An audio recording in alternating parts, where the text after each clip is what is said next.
ನಮ್ಮ ಭಾರತದಲ್ಲಿ 142 ಕೋಟಿ ಪಾಪ್ಯುಲೇಷನ್ ಇದೆ. ಇದರಲ್ಲಿ 70ರಿಂದ 100 ಕೋಟಿ ಜನ ಮಿಡಲ್ ಕ್ಲಾಸ್ಗೆ ಬರ್ತಾರೆ. ಸ್ನೇಹಿತರೆ, ವಿಡಿಯೋ ಶುರು ಮಾಡೋಕ್ಕಿಂತ ಮುಂಚೆ ನಮ್ಮ ದೇಶದಲ್ಲಿ ಯಾರನ್ನ ಪೂರ್, ಯಾರನ್ನ ಮಿಡಲ್ ಕ್ಲಾಸ್, ಯಾರನ್ನ ರಿಚ್ ಅಂತ ಕರೀತಾರೆ ಅಂತ ನೋಡೋಣ ಬನ್ನಿ. ತಿಂಗಳಿಗೆ 3ರಿಂದ 10 ಸಾವಿರ ಇನ್ಕಮ್ ಇರೋರನ್ನ ಪೂರ್ ಎಂದು ಕನ್ಸಿಡರ್ ಮಾಡಲಾಗುತ್ತದೆ. 20,000ದಿಂದ 2.5 ಲಕ್ಷದವರೆಗೂ ದುಡಿಯುವ ಪೀಪಲ್ಗಳನ್ನ ಮಿಡಲ್ ಕ್ಲಾಸ್ ಎಂದು ಕನ್ಸಿಡರ್ ಮಾಡಲಾಗುತ್ತದೆ. ಇನ್ನು 2.5 ಲಕ್ಷದಿಂದ ಅನ್ಲಿಮಿಟೆಡ್ ಆಗಿ ದುಡ್ಡನ್ನು ದುಡಿಯುವವರನ್ನ ರಿಚ್ ಎಂದು ಕನ್ಸಿಡರ್ ಮಾಡಲಾಗುತ್ತದೆ. ಮತ್ತೆ ಮಿಡಲ್ ಕ್ಲಾಸ್ ನಲ್ಲಿ 3 ಕ್ಯಾಟಗರಿಗಳು ಬರುತ್ತವೆ. ಮೊದಲನೆಯದು ಲೋಯರ್ ಮಿಡಲ್ ಕ್ಲಾಸ್. ಇವರ ಮಂತ್ಲಿ ಇನ್ಕಮ್ 10,000ದಿಂದ 20,000ವರೆಗೂ ಇರುತ್ತದೆ. ಅದಾದ ನಂತರ ಬರೋದು ಮಿಡಲ್ ಕ್ಲಾಸ್ ಪೀಪಲ್. ಇವರ ಮಂತ್ಲಿ ಇನ್ಕಮ್ 20,000ದಿಂದ 60,000 ರೂಪಾಯಿ ಇರುತ್ತದೆ. ನಂತರ ಅಪ್ಪರ್ ಮಿಡಲ್ ಕ್ಲಾಸ್ ಜನ, ಇವರ ಇನ್ಕಮ್ 60,000ದಿಂದ ಹಿಡಿದು 2.5 ಲಕ್ಷದವರೆಗೂ ಇರುತ್ತದೆ. ಹಾಗಾದ್ರೆ ಮಿಡಲ್ ಕ್ಲಾಸ್ ಜನರ ಫ್ಯೂಚರ್ ಏನು? ಹಾಗಾದ್ರೆ ನೀವು ಕೇಳಬಹುದು, 50,000 ರೂಪಾಯಿ ದುಡಿಯುವಂತ ವ್ಯಕ್ತಿ ಹೇಗೆ ಮಿಡಲ್ ಕ್ಲಾಸ್ ಆಗ್ತಾನೆ ಅಂತ. ಇಮ್ಯಾಜಿನ್, ಒಬ್ಬ ವ್ಯಕ್ತಿ IT ಕೆಲಸದಿಂದ 50,000 ದುಡಿತಾನೆ, ಹಾಗೂ ಇನ್ನೊಬ್ಬ ವ್ಯಕ್ತಿ ತರಕಾರಿ ವ್ಯಾಪಾರವನ್ನು ಮಾಡುತ್ತಾ 20,000 ದುಡಿತಾನೆ. ಮೊದಲನೆಯ ವ್ಯಕ್ತಿ ಮಿಡಲ್ ಕ್ಲಾಸ್ ಹೇಗೆ ಆಗ್ತಾನೆ ಅಂತ ಸ್ವಲ್ಪ ನಿಮ್ಮ ಕಣ್ಣುಗಳನ್ನ ತೆರೆದು ನೋಡಿ. ಮೊದಲನೆಯ ವ್ಯಕ್ತಿ ಮನೆಯಲ್ಲಿ ಒಬ್ಬ ಮಾತ್ರ ಕೆಲಸ ಮಾಡ್ತಿರ್ತಾನೆ. ಅವರ ಮಗ ಶಾಲೆಗೆ ಹೋಗ್ತಾ ಇರ್ತಾನೆ, ಹಾಗೂ ಅವರ ಹೆಂಡತಿ ಮನೆಯಲ್ಲಿ ಹೌಸ್ ವೈಫ್ ಆಗಿರ್ತಾರೆ. ಜೊತೆಯಲ್ಲಿ ಅವರ ಅಮ್ಮ ಕೂಡ ಇರುತ್ತಾರೆ. ಇದರಿಂದ ಬರುವ 50,000 ಸಂಬಳವನ್ನು 4 ಜನಕ್ಕೆ ಡಿವೈಡ್ ಮಾಡಲಾಗುತ್ತದೆ. ಆಗ ಪ್ರತಿಯೊಬ್ಬರಿಗೂ 12,500 ರೂಪಾಯಿ ಬರುತ್ತದೆ. ಇದರಿಂದ ಇವರು ಲೋಯರ್ ಮಿಡಲ್ ಕ್ಲಾಸ್ಗೆ ಬರುತ್ತಾರೆ.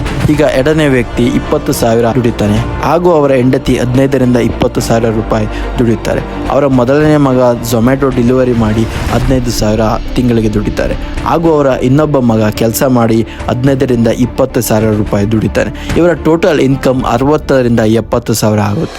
ಆಗ ಇವರು ಮಿಡಲ್ ಕ್ಲಾಸ್ ಕ್ಯಾಟಗರಿಗೆ ಬರುತ್ತಾರೆ. ನಮ್ಮ ದೇಶದಲ್ಲಿ ಕೇವಲ 2% ಜನ ಮಾತ್ರ ಮಿಡಲ್ ಕ್ಲಾಸ್ಗೆ ಬರ್ತಾರೆ. ಮಿಕ್ಕ ಎಲ್ಲ ಜನರು ಲೋಯರ್ ಮಿಡಲ್ ಕ್ಲಾಸ್ಗೆ ಬರ್ತಾರೆ. Even financial minister Nirmala Sitharaman ಕೂಡ ಮಿಡಲ್ ಕ್ಲಾಸ್ ಎಂದು ಹೇಳ್ಕೊತಾರೆ. ಜನರು ಲೋಯರ್ ಮಿಡಲ್ ಕ್ಲಾಸ್ ಆಗೋದಕ್ಕೆ ಕಾರಣ ತಮ್ಮ ಸ್ಟ್ಯಾಂಡರ್ಡ್ ಅನ್ನ ಮೇಂಟೈನ್ ಮಾಡೋದಕ್ಕೆ ಅನೇಕ ವಸ್ತುಗಳ ಮೇಲೆ ಖರ್ಚು ಮಾಡ್ತಾರೆ. ಬ್ರಾಂಡೆಡ್ ವಸ್ತುಗಳನ್ನ ಪರ್ಚೇಸ್ ಮಾಡ್ತಾರೆ. ಮಕ್ಕಳನ್ನ ದುಡ್ಡಿಲ್ಲದಿದ್ದರೂ ಕೂಡ ದೊಡ್ಡ ದೊಡ್ಡ ಸ್ಕೂಲ್ ನಲ್ಲಿ ಓದಿಸಲು ಇಷ್ಟಪಡ್ತಾರೆ. ಫ್ಯಾಮಿಲಿಯ ಎಲ್ಲಾ ಮೆಂಬರ್ಸ್ಗಳು ಒಬ್ಬ ವ್ಯಕ್ತಿಯ ಮೇಲೆ ಡಿಪೆಂಡ್ ಆಗಿರ್ತಾರೆ. ಇದು ಒಂದು ಮಿಡಲ್ ಕ್ಲಾಸ್ನ ದೊಡ್ಡ ಟ್ರ್ಯಾಪ್. ಹಾಗಾದ್ರೆ ಇದಕ್ಕೆ ಸೊಲ್ಯೂಷನ್ ಏನು?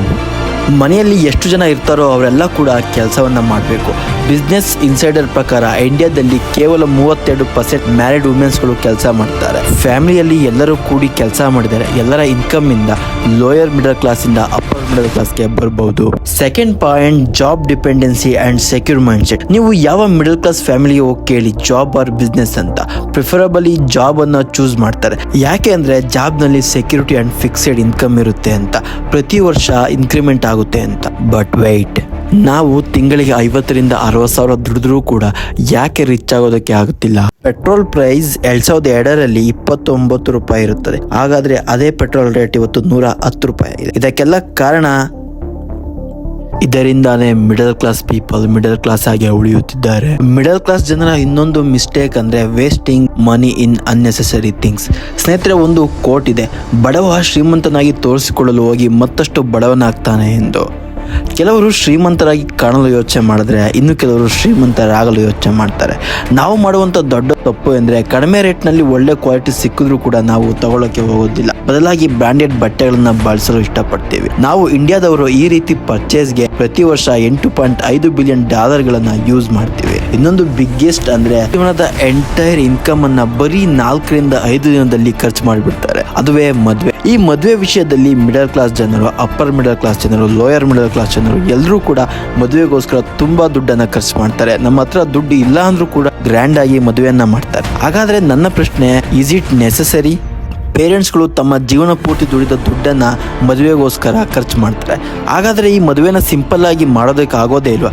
ಸ್ನೇಹಿತರೆ, ದಯವಿಟ್ಟು ನಿಮ್ಮ ಅನಿಸಿಕೆಗಳನ್ನ ಕಮೆಂಟ್ ನಲ್ಲಿ ತಿಳಿಸಿ. ಹೈಯೆಸ್ಟ್ ಆಗಿ ದುಡ್ಡನ್ನ ಜನರು ವೇಸ್ಟ್ ಮಾಡೋದು ಆನ್ಲೈನ್ ಶಾಪಿಂಗ್ ಅಲ್ಲಿ. Amazon Great Indian Festival, Flipkart Big Billion ಡೇಗಳಲ್ಲಿ ಪ್ರತಿ ವರ್ಷ ಸೆಪ್ಟೆಂಬರ್ ಅಕ್ಟೋಬರ್ ನಲ್ಲಿ ಈ ಒಂದು ಸೇಲ್ ನಡೆಯುತ್ತದೆ. ಜನರು ಇದಕ್ಕೋಸ್ಕರ ವರ್ಷವಿಡೀ ಕಾಯ್ತಾರೆ, ಅದು ಅನ್ನೆಸೆಸರಿ ತಿಂಗಳನ್ನ ತೆಗೆದುಕೊಳ್ಳೋದಕ್ಕೆ. ಪ್ರತಿ ವರ್ಷ ಇಂಡಿಯನ್ ಐಫೋನ್ಗಳ ಮೇಲೆ ಪ್ರೈಸ್ ಡ್ರಾಪ್ ಆಗುತ್ತೆ. ಅದಕ್ಕೋಸ್ಕರ ಜನರು ಕಾಯ್ತಾ ಇರ್ತಾರೆ. ಈ ಸೇಲ್ ನಲ್ಲಿ ಐಫೋನ್ ತೆಗೆದುಕೊಂಡ್ರೆ ತುಂಬಾನೇ ಅಮೌಂಟ್ ಅನ್ನ ಸೇವ್ ಮಾಡಬಹುದು ಅಂತ, ಅಂಡ್ ಸೋಷಿಯಲ್ ಸ್ಟೇಟಸ್ ಅನ್ನು ಕೂಡ ಹೆಚ್ಚಿಸ್ಕೊಬಹುದು ಅಂತ. ನಿಮ್ಗೇನ್ ಅನ್ಸುತ್ತೆ? ಇಂತಹ ಕಂಪನಿಗಳು ನಮಗೋಸ್ಕರ ಕಡಿಮೆ ರೇಟ್ನಲ್ಲಿ ಮಾರ್ತಾರ? ಗ್ಯಾರಂಟಿ ಇಲ್ಲ. ಒಂದು ಪ್ರಾಡಕ್ಟ್ ಪ್ರೈಸ್ ಅನ್ನ ಜಾಸ್ತಿ ಮಾಡಿ ಕಡಿಮೆ ರೇಟ್ಗೆ ಸೇಲ್ ಮಾಡಿದ್ರೆ ಅವರಿಗೆ ಪ್ರಾಫಿಟ್ ಆದೇ ಆಗುತ್ತೆ. ಓಕೆ, ಇಮ್ಯಾಜಿನ್ ಒಂದು ಪ್ರಾಡಕ್ಟ್ ನ ಪ್ರೈಸ್ 1000 ರೂಪಾಯಿ ಅಂದ್ಕೊಳ್ಳಿ, ಅದು 3000 ಸೇಲ್ ಆದ್ರೆ ಅವರಿಗೆ 3 ಲಕ್ಷ ಪ್ರಾಫಿಟ್ ಆಗುತ್ತೆ. ಅದೇ ರೀತಿ ಪ್ರೈಸ್ ಅನ್ನ 1000ದಿಂದ 500 ರೂಪಾಯಿಗೆ ಇಳಿಸಿದರೆ ಜನ ಜಾಸ್ತಿ ಪರ್ಚೇಸ್ ಅನ್ನ ಮಾಡ್ತಾರೆ. ಆಗ ಪ್ರಾಫಿಟ್ 50ರಿಂದ 70 ಲಕ್ಷ ಆಗುತ್ತೆ. ಇದೇ ರೀತಿ ಬಿಗ್ ಬಿಲಿಯನ್ ಡೇಗಳು ನಡೆಯೋದು. ನಾವು 2021ರಲ್ಲಿ $41 ಬಿಲಿಯನ್ ಅನ್ನ ಖರ್ಚು ಮಾಡಿದ್ದೀವಿ ಈ ಆನ್ಲೈನ್ ಶಾಪಿಂಗ್ಗೆ. ಮುಂದೆ 2026ರಲ್ಲಿ $237 ಬಿಲಿಯನ್ ಖರ್ಚು ಮಾಡ್ತೀವಂತೆ.